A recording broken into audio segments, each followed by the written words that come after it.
Hey, everybody, this is Vinny Appice, not Appice, not Appice, but Vinny Appice, and you're listening to the Nothing Shocking podcast. Crank it up.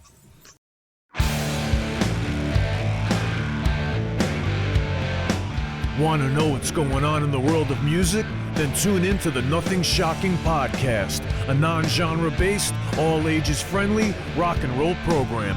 Join us weekly for interviews with all your favorite rock stars from the mainstream to the underground. You can find us at nothingshocking.libsyn.com or anywhere you download podcasts.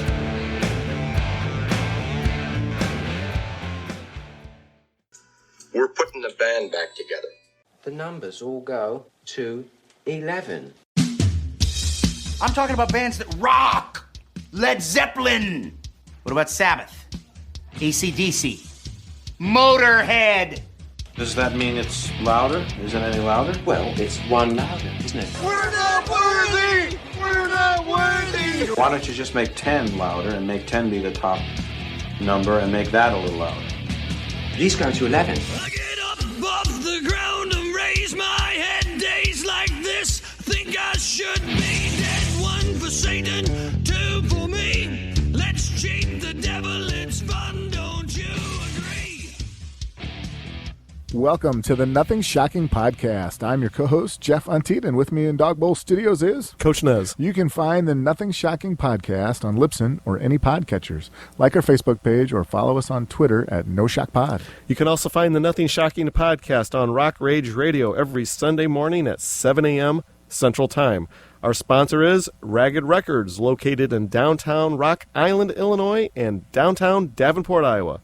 We'd like to thank the Hong Kong Sleepover for allowing us to use their music for our intro and bumper ending. And our guest is Vinny Appice of Last in Line and Scream Taker. Also of Dio and Black Sabbath. Yeah. So he's promoting right now Scream Taker, the Kill the Beautiful album. Fantastic album. Power trio. Yeah. Every song is killer. Let's get to that interview. All right, good night. Good night.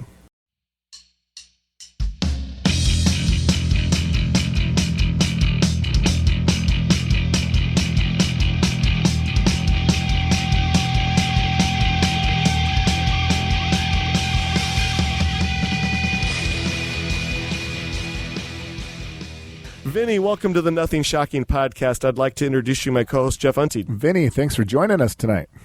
Hey, pleasure. Thank you. We are so excited to have you. You have a great press person, so let's get going here. Recently, you teamed up with Jim Crane and Steph Ond to create Scream Taker. Can you talk about the brainchild and the creation of this band? Well, yeah. Jim and I know each other for a long time, and I played on a couple of his albums that he did previously. And I also knew Stephen Hound, who was a guitar player and bass player on this, and keyboards. And we go back a ways. I also played on his record. I think both of his records. So we all knew each other. And then Jim and Steph started writing songs together, and they sent them to me, and I, put some drums on it. And then we realized that we had something really good going on. It sounded really, really cool. Yeah. It sounded heavy. It sounded like a Sabbathy Dio thing. So we just continued with it and until we finished enough songs to put on the record. And we're really happy with the outcome. And, we're excited about the CD and everything. So we hope to play some dates next year, so we'll see what happens. Oh, so cool. Jeff and I were just discussing before you called in of how this album kind of takes me back to those two Iommi solo albums, the Depth Sessions and the Fused with Glenn Hughes on vocals. Just the darkness of the sound. Right. Fantastic stuff. This new album is Kill the Beautiful. Can you talk a little bit more about the writing and recording process of this album? Well, Steph and Jim had a couple of songs pretty much written, and then they sent them to me, and I put my 2 cents in, and we rearranged things and came up with a couple of parts here and there. And we'd work that way. We would get the songs, and we'd all put our ideas in, and then once they were there, I recorded drums at my house. I have a studio in my house. And then I sent them back, and then, the way you do it on the internet, and then we put guitar down and then bass, and then Jim did his vocals. So it worked out really good, and I like working like this as well because it gives me the chance to really focus on the drum part. When I'm in the room by myself, I'm running the computer with a wireless keyboard, at the drum stool, and I can really punch in certain things that I want to hear with the drums or I want to capture. So it's very detailed what I can do here. So I really like doing it this way. There's no communication problem with somebody in the control room and having to talk back and forth.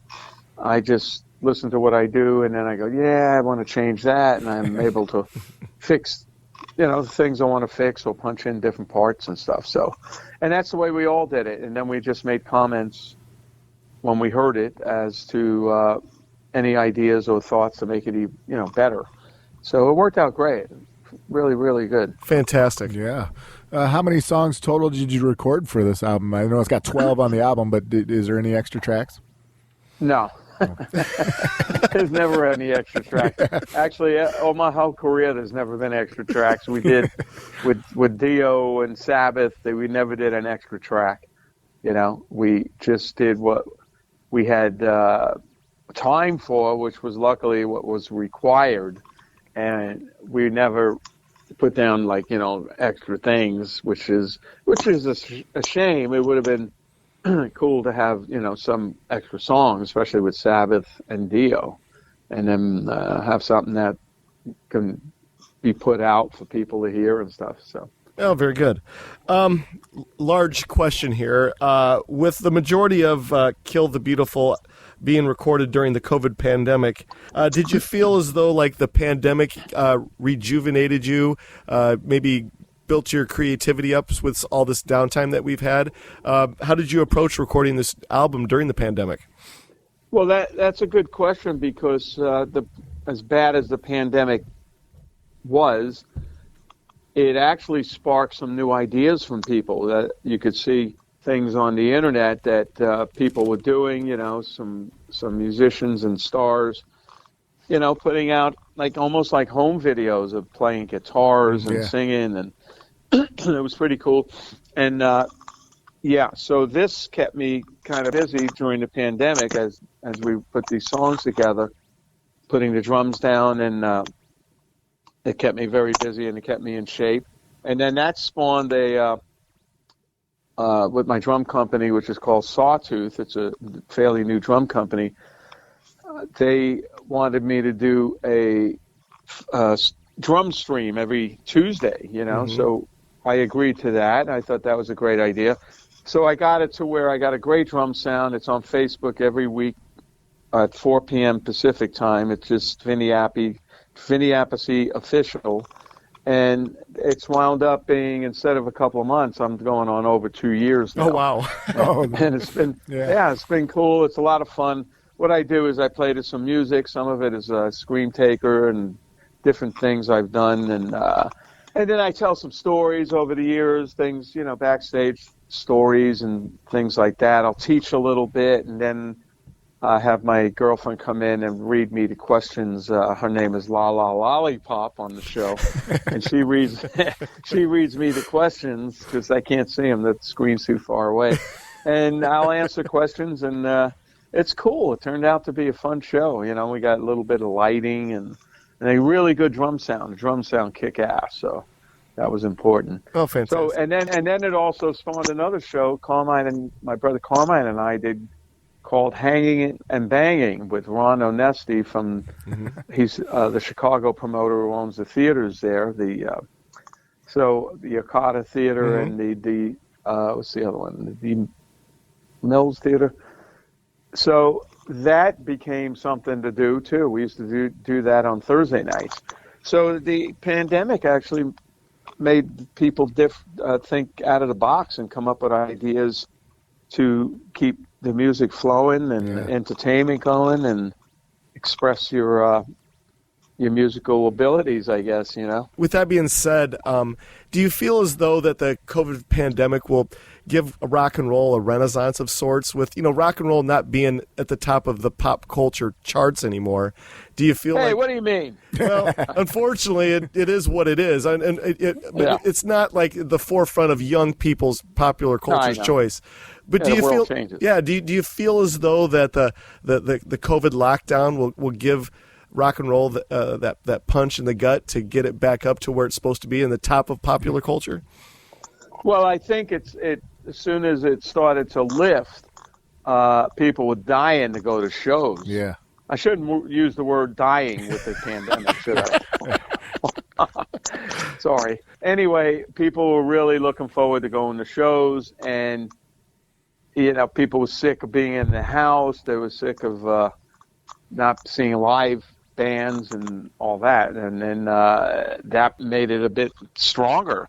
And then when we went out with Last in Line, the band I'm playing with, you could tell, you know, people were like loving it, you know, seeing the band again, and a lot more people came to the shows. So it had some positive effect on it. Yeah, absolutely. But but the world changes, you know, music changes. You know, there's a new generation of kids, you know, kids that live. A lot of the young people live through the phones, you know. It's like weird, you know. Yeah, as most do now. Yeah. Jeff, go ahead and take the next one. Yeah, I was just going to ask you about the opening track, "Kill the Beautiful." Can you talk about that song a little bit? Well, I don't know what the lyrics. You know, I'm not the lyric guy, and believe it or not, for all the years I played with Ronnie, and I never really got into the lyrics. What do they mean? So I don't know, you know, much about the lyrics on that song. I'm the foundation maker, you know. Right. When I listen to all the parts, I listen to the chords, the different changes, the bar numbers, and I'm like the engineer of the song, you know. But I love the stuff because it allowed me to really play heavy, and it showed off some of the drum sound I was getting. And we had a great producer, this guy Artie Dillon, who's a guitar player, played in the show that Carmine and I do live called Drum Wars. And he's our guitar player. He's an amazing guitar player. And he started to mix the stuff for us, and we listened to it and went, wow, this sounds great, really natural, you know. There's not a ton of overdubs on it, so the sound is big. Mm-hmm. So the whole album sounds big, and it's easy to listen to. So, you know, with that being said, you know, my favorite track on the album is "The Curse of the Werewolf." As for you, as the member of the band, and also maybe a fan, what is your favorite track on the album? I like "Kill the Beautiful" and what's the other ones? I don't know the song titles by heart. believe that. Vinny, you're killing me, man. You know what? Just like Zeppelin, I listen to a lot of Zeppelin, but I don't know the names of the songs. Absolutely. You can go, you go like that. Oh, that one. Yeah. Okay. The other one, Stone Cold. I love Stone Cold and Shattered Mirror. I guess those are kind of the slower ones. Heavy very ones. Good. Yeah. Nice. I guess. And I love the artwork on it too. Yeah. The artwork was done by Jim Queen's friend. And I guess I came up with the idea of some sort of 50s kind of looking cover, and he took it from there. And the whole artwork on the album is really, really cool. So anybody listening, you should check this album out. I think you'll like it, especially if you crank it. Yeah, very good. Crank it up. Absolutely. So kind of change gears on you here, but with you being the veteran artist that you are, when you take part in new bands such as, you know, Screen Taker, how do you view this band? Do you view it as a full-fledged band, or is this more of a project for you? Well, right now it's a project, but we're trying to get it off the ground. So usually things start out more or less as a project, and then, you know, judging on by the record company and how the album sells, you know, because you can't just go on the road. Things are expensive, and it's hard to, you know, justify the expenses if you're not making a lot of money. So I would love to we're talking about doing a gig in January, right around the NAMM show in Los Angeles. It's going to be the Heavy Metal Rock Hall of Fame. And I think that's January 23rd.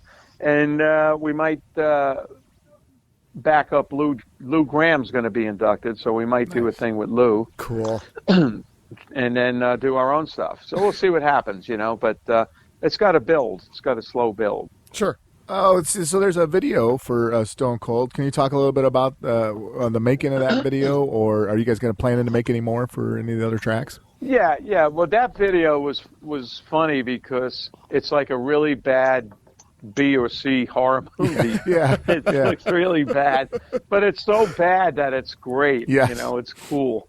And it was done because Jim had a friend in the Goo Goo Dolls, and they had a production company, and they wanted to, I guess, do a video. So Jim worked it out where he was able to have them put it together for us. I mean, we filmed it in all different places. I'm in California, Jim's in Buffalo, and Steph's in France, and then they pieced it together, and we got a whole bunch of people in it, and they edited it, and it came out great. So it wasn't even for the album, because it was almost done at the beginning of the album when we only had a couple of songs. We weren't even thinking of an album. Oh, okay. But we just did it because we had the opportunity to do it. And then it came in perfect, because then we did the album, and there's a video. And the video matches the song. It's very dark and doomy, and it's so cheesy that it worked out great. People watched the video. We're not serious, I mean, I'm dressed up almost like a priest, and it's fun. Yes. We don't take it that serious. So. Oh, very good. I guess you kind of answered this question, but I want to touch upon it again. As far as you in this part of your career, touring and playing live shows, where are you at in your mind is realistic for you?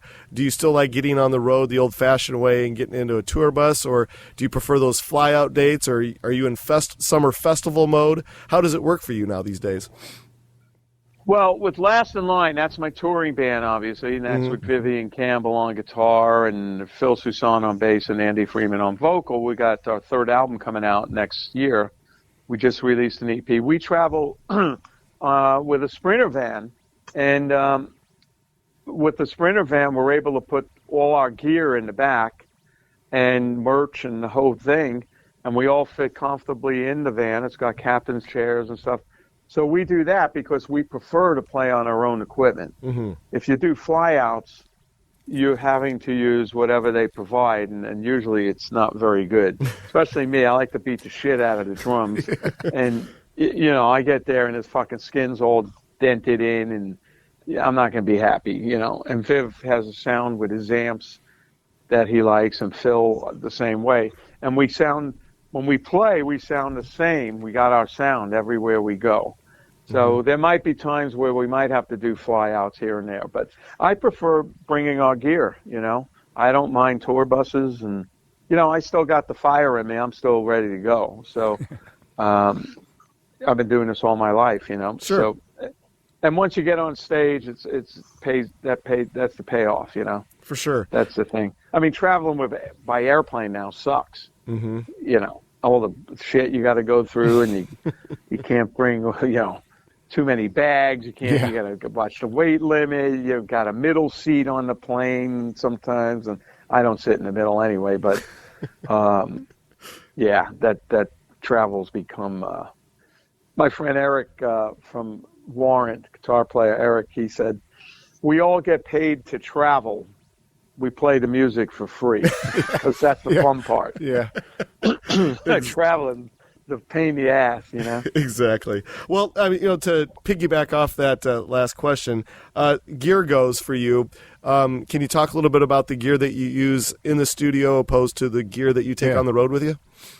Well, it's just, excuse me, it's the same stuff for me. I luckily hooked up with a great company and a great person, Joe Fuco, who had an online business. Actually, he had a music store up in Thousand Oaks, California, and they were online as well. And then their online business really took off, and they started making getting all different instruments, and they have sawtooth guitars, basses, and another company that's within that company, ChromaCast.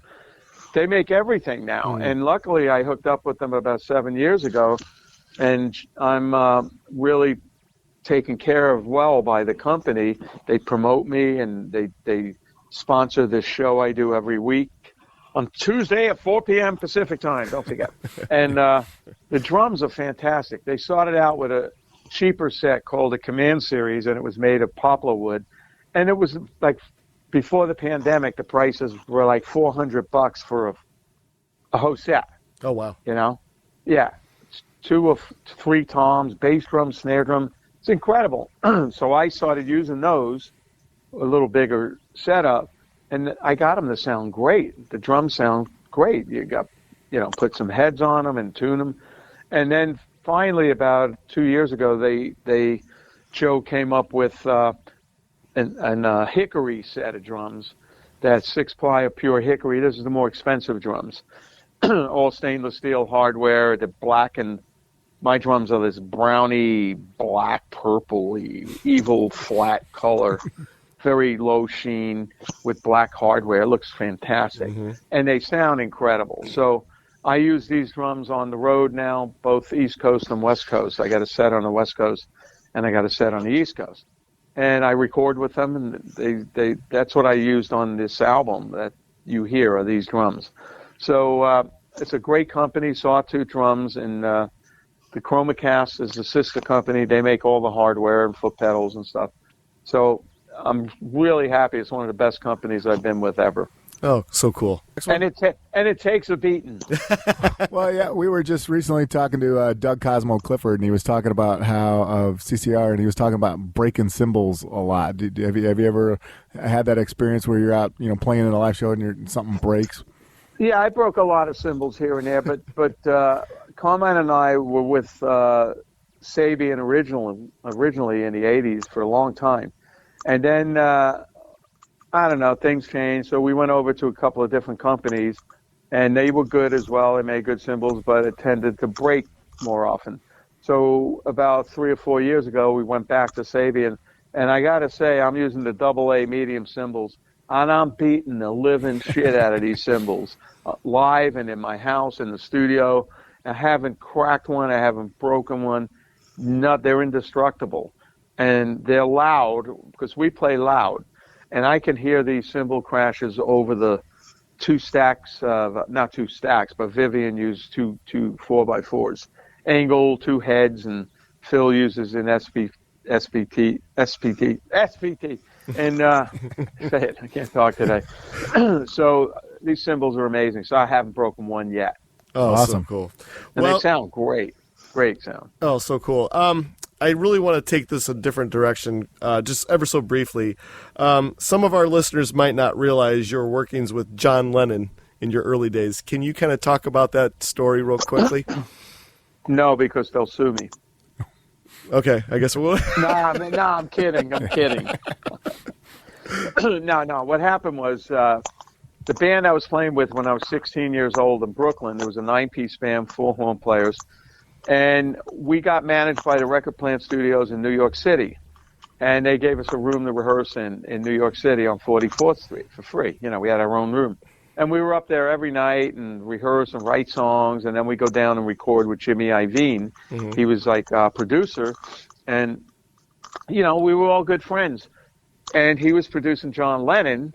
And one night we were up in the room, and he calls us up on the phone. He goes, "Can you guys come downstairs to do some hand claps?"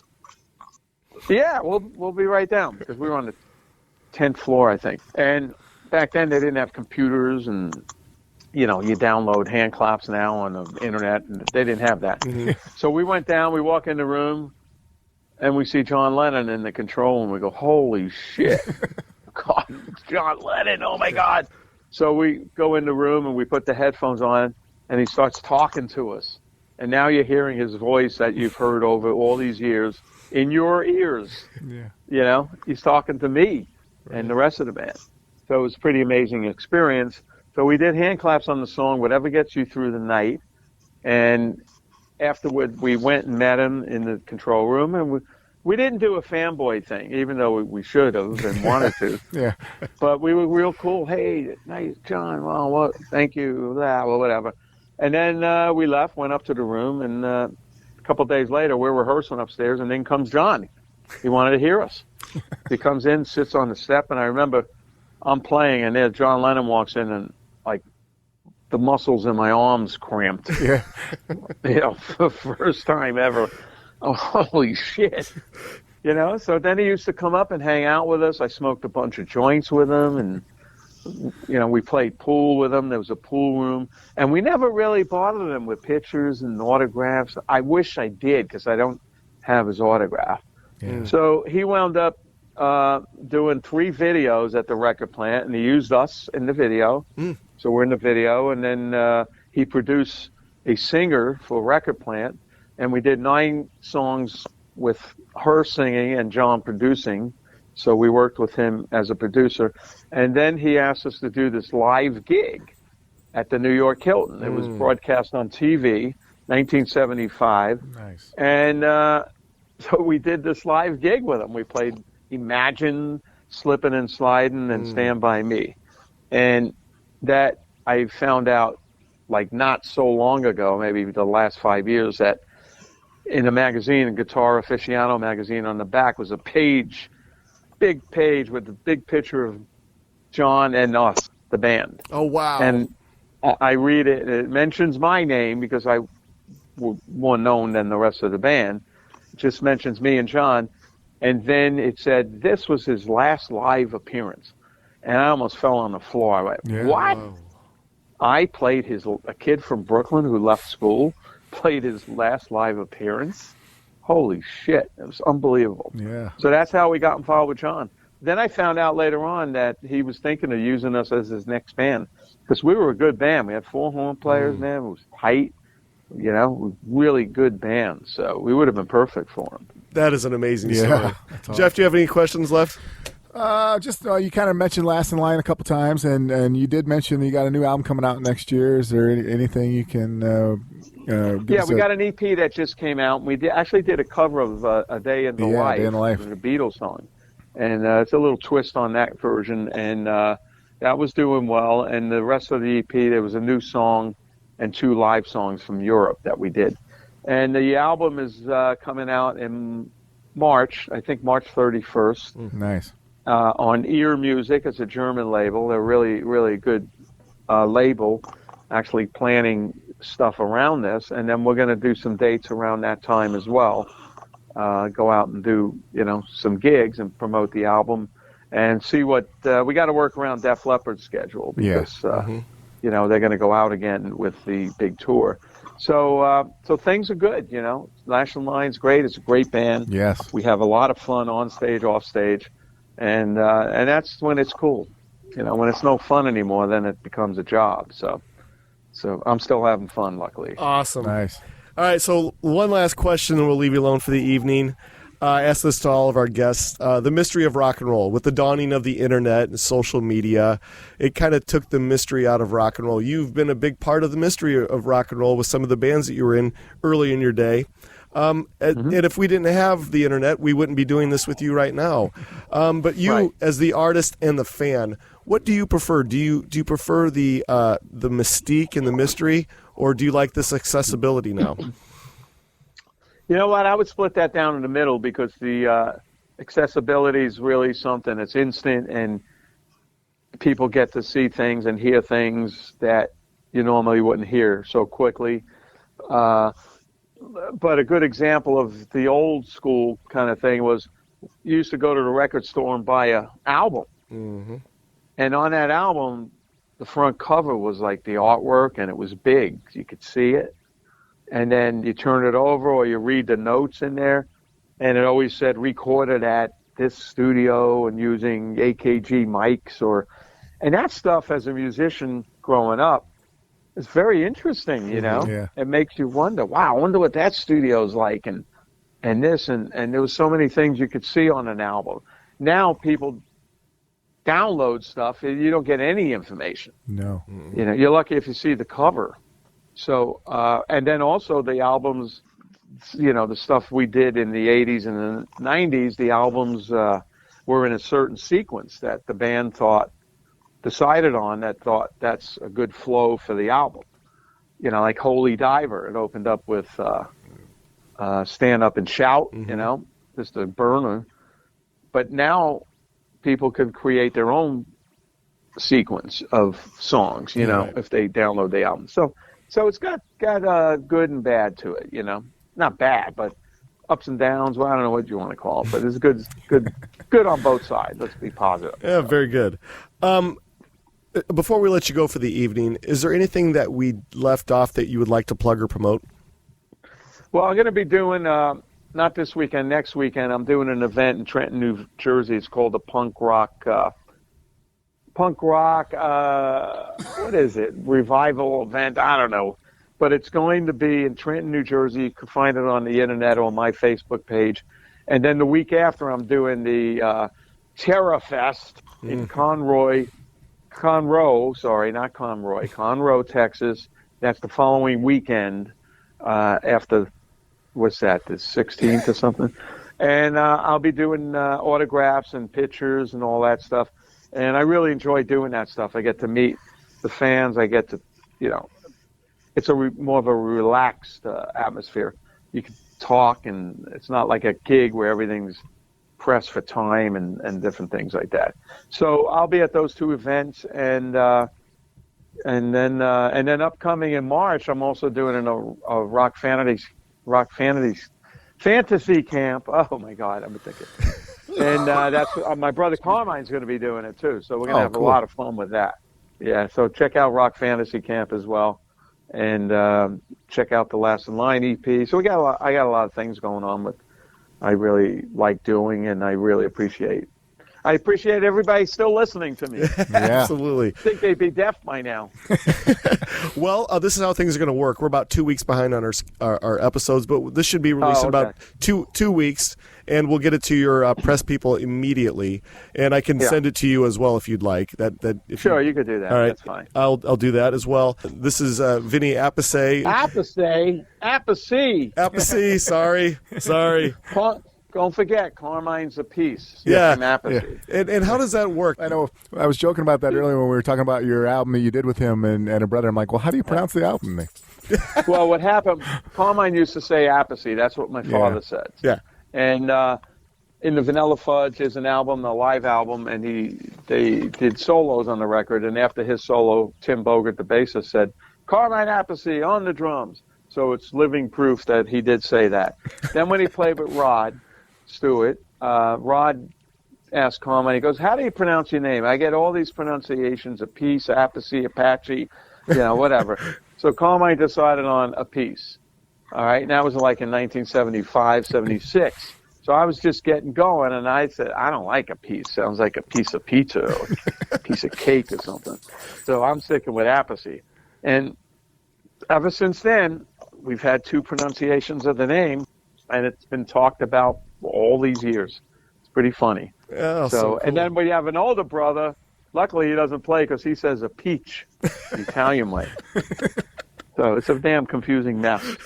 That's awesome. Thank you so much. Yeah. We'll have this episode available to you in 2 weeks, all right? Thank you. Okay. Thank you so much. Fantastic. It was an honor. Thank you, guys.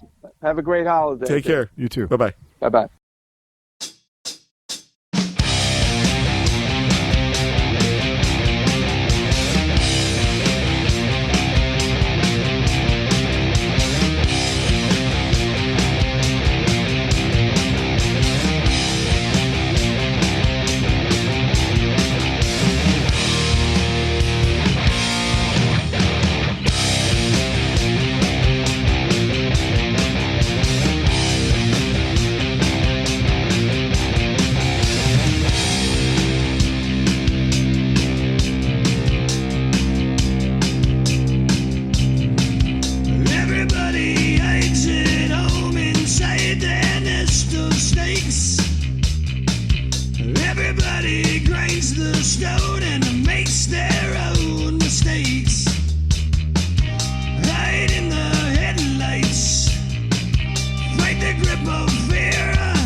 grip of